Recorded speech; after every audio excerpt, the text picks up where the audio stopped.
A las 5:17, cubriendo buena parte del territorio venezolano. A esta hora vamos a compartir con ustedes un nuevo micro de nuestros aliados, @elpitazo.tv.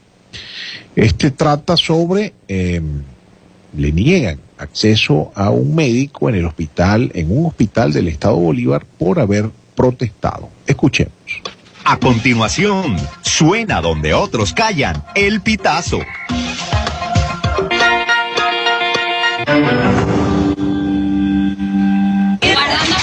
Entonces fíjense, señores, por orden de la doctora Jenny Morales, estos vigilantes que no trabajan en el hospital, que fueron enviados del Instituto de Salud Pública, lo desconocemos a todos porque no me están dejando entrar a ver mis pacientes hospitalizados con cáncer.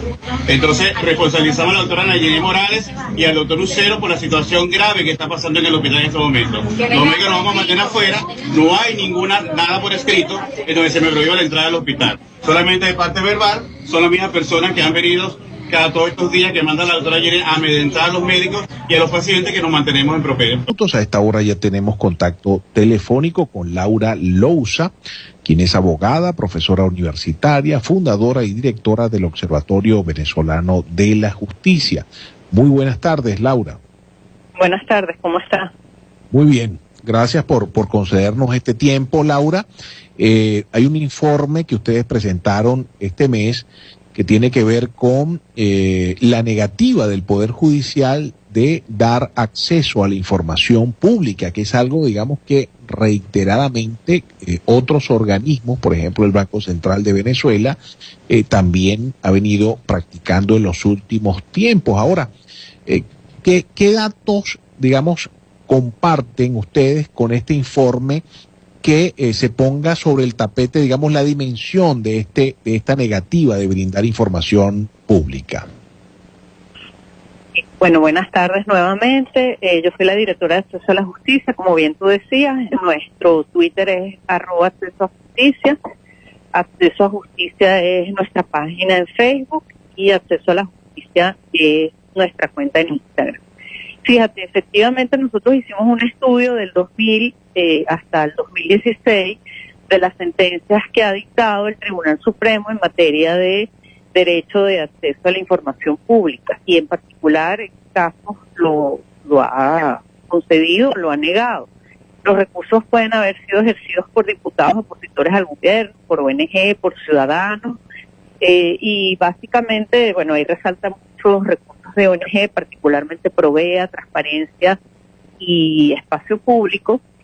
Y lo que llama la atención que de esos casos que individualizamos revisando la página web del Tribunal Supremo, así como otras fuentes, la página de Transparencia, la página de Provea, hicimos algunas entrevistas, conseguimos 76 casos. Y de esos 76, en 72 casos fue negada la información a través de distintas excusas, y las excusas son de lo más increíbles, ¿no?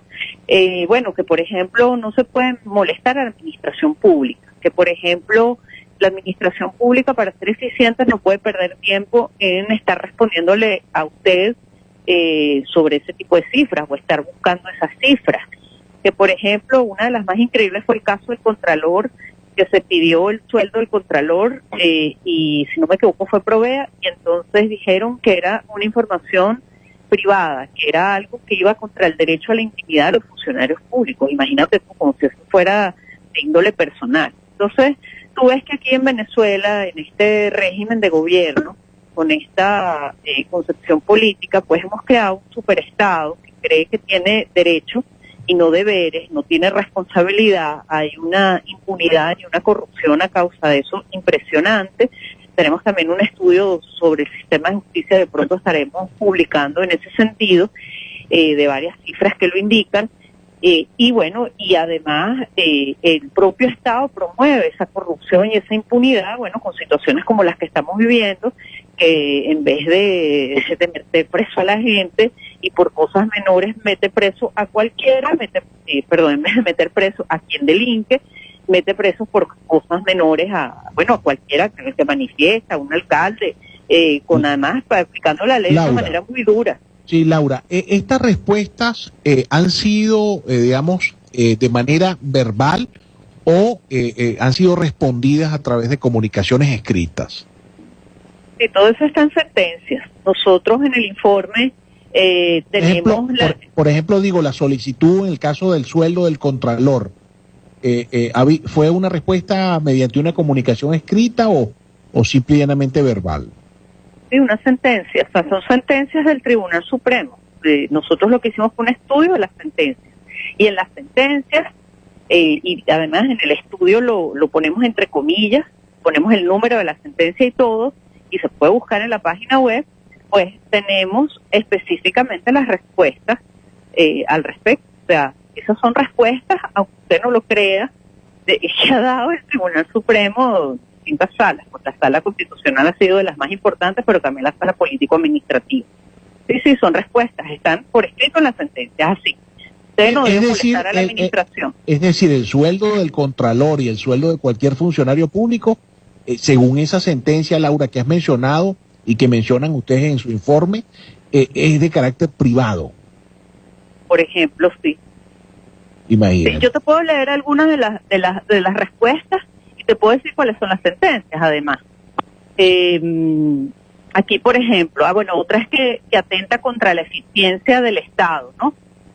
Por ejemplo, en criterios de este órgano jurisdiccional, peticiones como las de auto en las que se pretende recabar información sobre la actividad que va a ejecutar el Estado para el logro de uno de sus fines, atenta contra la eficiencia y la eficacia que debe imperar en el ejercicio de la administración pública y del poder público en general. Hay un derecho de acceso a la información pública en la Constitución y además todo Estado democrático y de derecho debe publicar, aquí la del Banco Central, por ejemplo, la circunstancia referida a que el Banco Central de Venezuela no haya suministrado en la primera oportunidad que le fue solicitada la información relacionada con los índices de precio del consumidor requeridos para la elaboración de la experticia complementaria del fallo, no puede configurar la extensión del ente emisor, toda vez que bajo tal supuesto debe el tribunal reiterar la solicitud. O sea, aquí dicho de manera muy sencilla, lo que le están diciendo, mira, que no te respondieron, bueno, no importa, yo eventualmente usted lo debe volver a pedir. Y yo como tribunal, pues no lo vuelvo a pedir. O que no te respondieron exactamente lo que tú decías, bueno, eso al final es una respuesta. Son de las tantas cosas que hay, ¿no? Laura. Fíjate aquí, recargaría además innecesariamente el sistema de administración ante los planteamientos.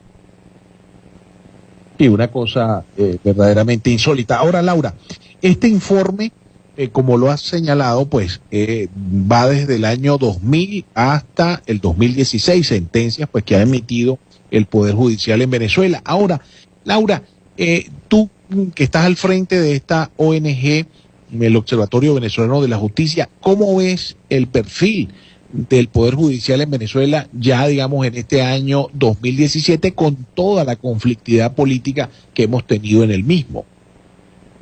Te voy a solo leer rápido la del Contralor, que la estaba buscando, y te voy a contestar a eso rápidamente también. Mira, si la remuneración del Contralor General de la República, así como de los demás funcionarios de este órgano Contralor, es una información y restrito acceso público, o si por el contrario forma parte del derecho a la intimidad de los funcionarios y como tal no existe la obligación de suministrar.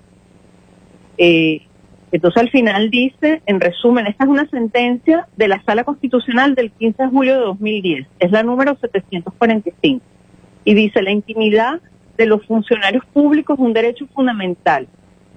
Imagínate tú.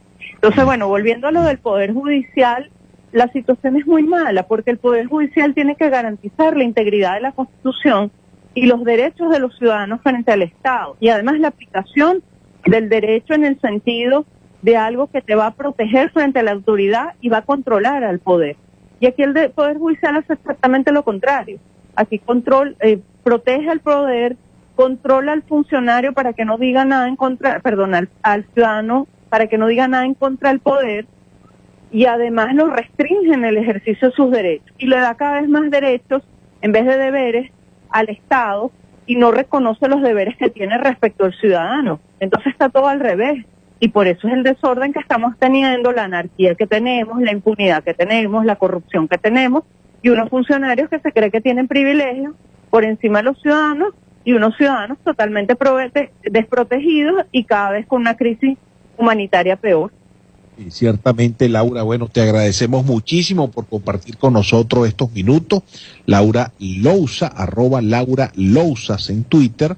abogada, profesora universitaria, fundadora y directora del Observatorio Venezolano de la Justicia, @acceso a justicia, para quienes estén interesados en el tema, poder seguirlo en su cuenta oficial en Twitter, @acceso a justicia. A esta hora identificamos de nuevo esta red nacional de radio Fe y Alegría, y al retorno venimos con mucho más en este país.